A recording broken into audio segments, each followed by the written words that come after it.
acabamos de leer una parte del discurso de Jesús sobre los últimos tiempos. Él lo hace, como hemos escuchado, con un lenguaje, digamos, un poco difícil, ¿no? El sol se oscurecerá, porque lo que nosotros a veces juzgamos como grande, como imponente, como aquello que, en fin, no habrá nadie que podrá derrotarlo, resulta que es muy frágil. Y en cambio la palabra de Dios, que parece como muy poca cosa, es lo verdaderamente consistente, sólido. Necesidad de todo, de buscar primero el reino de Dios y todo lo demás se os dará por añadidura. ¿Cómo nos cuesta abandonarnos en el Señor, confiar plenamente en Él?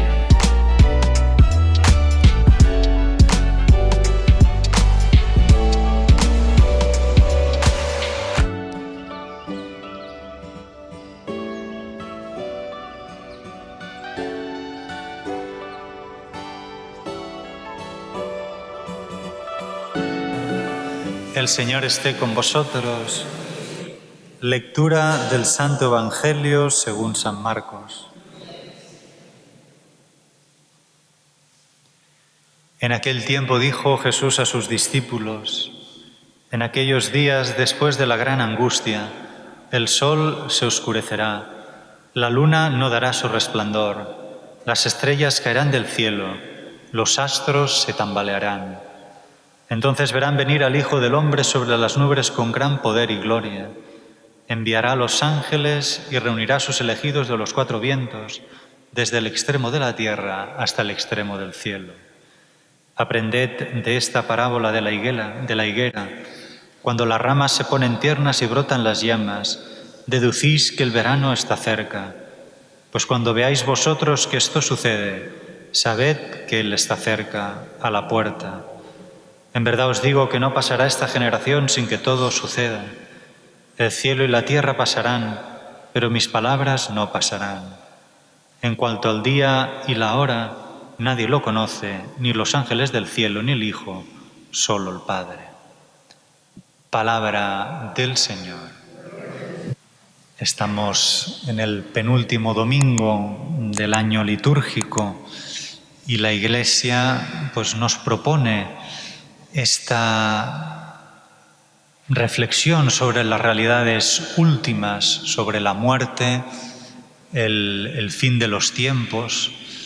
Y acabamos de leer una parte del discurso de Jesús sobre los últimos tiempos. Él lo hace, como hemos escuchado, con un lenguaje, digamos, un poco difícil, ¿no? El sol se oscurecerá, la luna no dará su resplandor, las estrellas caerán del cielo, los astros se tambalearán. Y es que lo que está por venir, el final del mundo, podríamos decir que está por encima y supera nuestras categorías mentales, nuestro conocimiento conceptual, y por eso Jesús tiene que recurrir a imágenes del Antiguo Testamento de carácter apocalíptico para poder explicar más o menos lo que sucederá, aunque no podamos llegar a comprenderlo del todo, ¿no? Por eso acude a imágenes, a un lenguaje apocalíptico, ¿no? Como el sol se oscurecerá, la luna no dará su resplandor, las estrellas caerán del cielo, los astros se tambalearán, ¿no? Claro, ¿cuál es la actitud con la que nosotros tenemos que afrontar la muerte, el fin del mundo? ¿No? Pues hemos de afrontarlo primero desde la certeza de que Jesucristo ha resucitado y que por lo tanto ha vencido ya a la muerte y ha abierto las puertas del cielo, entrando Él en el cielo. Y desde ahí, sentado a la diestra de Dios Padre, nos ha enviado al Espíritu Santo, con lo cual Jesús nos ha unido a Él por el don del Espíritu Santo que se nos ha dado especialmente en el bautismo y la confirmación. Y cómo esa unión con Jesús se va purificando en el sacramento de la confesión, se va perfeccionando gracias al sacramento de la Eucaristía.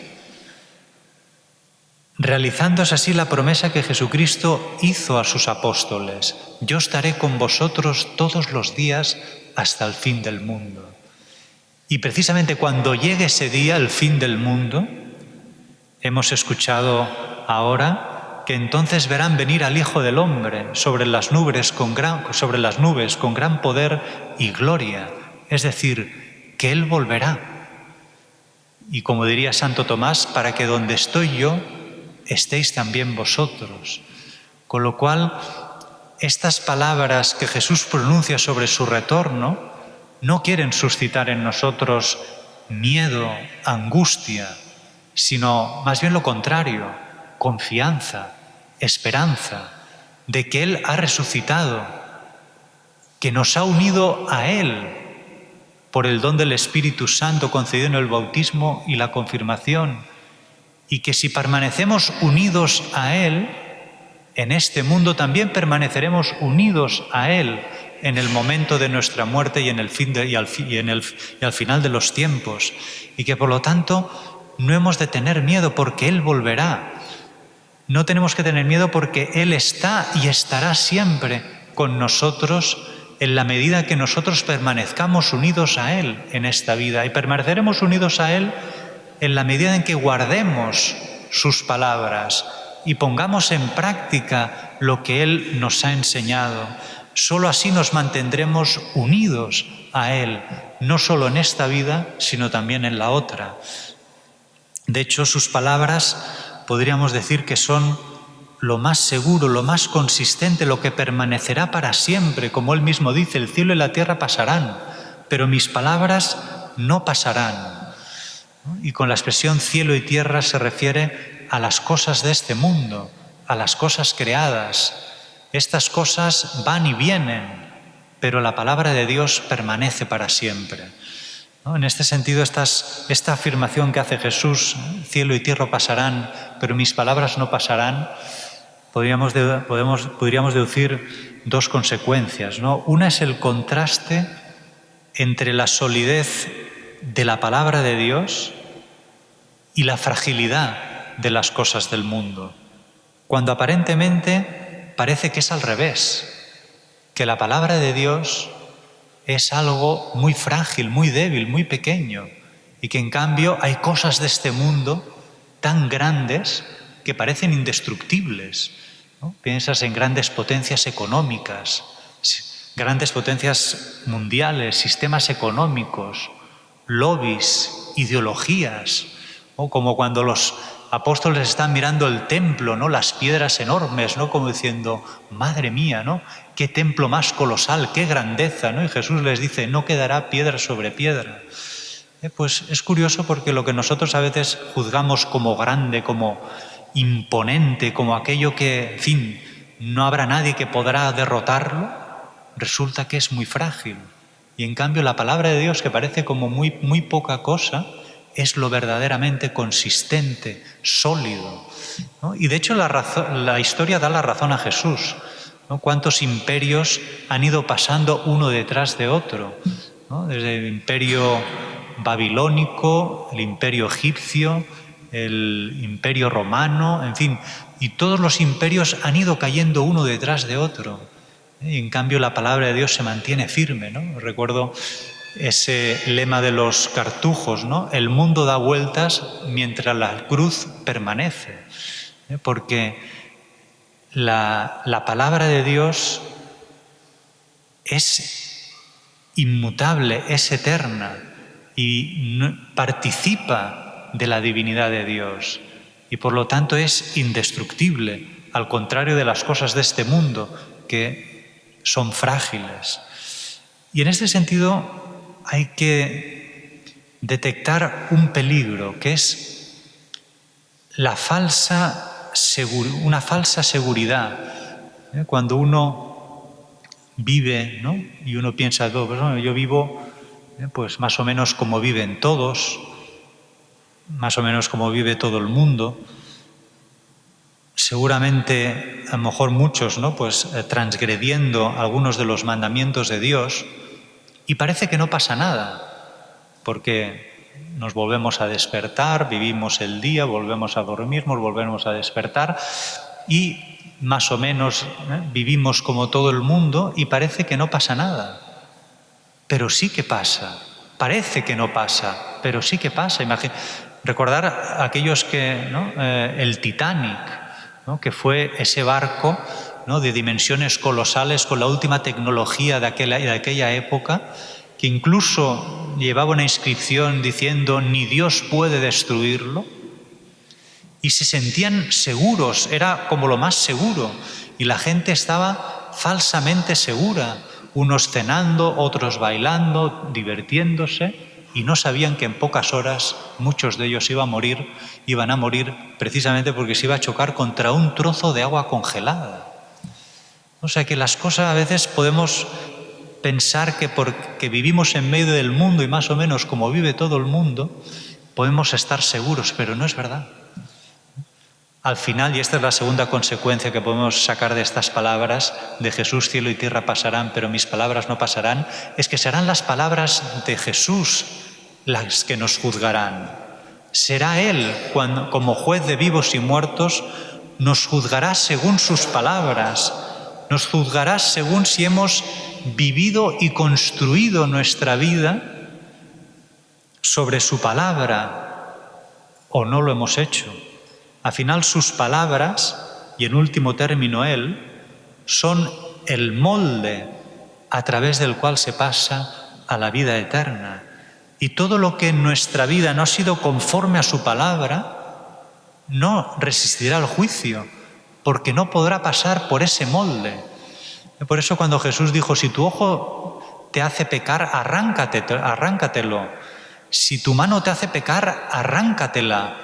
Porque no podrá pasar por el molde de la palabra de Dios y te hará daño en ese momento. Tendrás que ser purificado para poder entrar por el molde de la palabra de Dios y así poder llegar al cielo.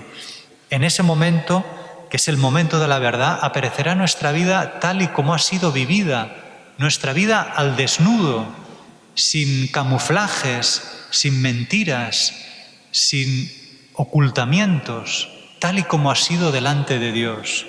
Y ahí es donde se verá si nos hemos amoldado a la palabra de Dios, hemos dejado que la palabra de Dios nos moldee, nos dé forma, la forma de Cristo, o si por el contrario hemos amoldado nosotros la palabra de Dios a nuestra manera de vivir, de pensar, si la hemos adaptado, deformándola a nuestra manera de ver las cosas, ¿no? Y entonces ahí es donde se verá si somos nosotros los que nos hemos amoldado a la palabra de Dios o hemos corrido ese peligro, esa tendencia que todos tenemos a amoldar la palabra de Dios a nuestra manera de ver las cosas, ¿no? Y nos podíamos preguntar, ¿no? ¿Nos dejamos moldear por la palabra de Dios? Y aquí no pretendo ser exhaustivo, pero recordar algunas de las afirmaciones que ha hecho Jesús y a las cuales nos tenemos que amoldar, ¿no? Cuando Jesús dijo, amad a vuestros enemigos, y cuando le preguntó a alguien, ¿hasta 7 veces tengo que perdonar? Y él dijo, no hasta 7 veces, sino hasta 70 veces 7. ¿Y nosotros lo hacemos, lo de perdonar? ¿O mantenemos rencor, resentimiento hacia aquellas personas que nos han herido? ¿Cumplimos de verdad la palabra de Dios? ¿Nos amoldamos a su palabra? ¿O seguimos manteniendo rencor, resentimiento? O cuando Jesús dice, quien mira a una mujer deseándola en su corazón, quien mira a una mujer deseándola ya ha cometido adulterio en su corazón. O si uno se divorcia de su mujer y se casa con otra, comete adulterio con la primera. Y si ella se divorcia de su marido y se casa con otro, comete adulterio. Qué difícil es de entender hoy en día esta afirmación de Jesús. ¿Cuántos viven sin estar casados en unión libre durante años en fornicación? Qué a contracorriente son estas palabras de Jesús y sin embargo son inmutables. No pasarán, nunca. O cuando Jesús habla de aquellos que buscan los primeros lugares ¿no? Y les dice que no, que si acaso poneros en último lugar. Y hoy en día, sobre todo a través de las redes sociales, ¿no? Cómo nos gusta ser vistos, tener más me gustas, tener fama, notariedad, protagonismo, que la gente me vea, sobresalir sobre los demás. Quien quiera ser el primero, que sea el último y el servidor de todos. Y cómo nos gusta pasar por encima de los demás y ser los primeros, los más vistos. O cuando Jesús habla de la confianza en Dios, de no andéis preocupados qué voy a comer, qué vamos a beber, con qué nos vamos a vestir. ¿No? Ya sabe vuestro Padre Celestial que tenéis necesidad de todo, de buscar primero el reino de Dios y todo lo demás se os dará por añadidura. ¿Cómo nos cuesta abandonarnos en el Señor, confiar plenamente en Él? O cuando Jesús oraba toda la noche y tenían que buscarlo, se había pasado toda la noche orando. El atractivo que tenía la oración de Jesús, que hasta sus mismos discípulos le pidieron que les enseñara a orar. ¿Y nosotros? ¿Cómo es nuestra oración? ¿Cuánto tiempo le dedicamos a Dios en la oración? A veces vamos a la oración solo en caso de necesidad y muchas veces solo para pedir. En cambio, Jesús sentía esa necesidad, esa urgencia de encontrarse con el Padre, de pasar tiempo con Él, dialogando con Él.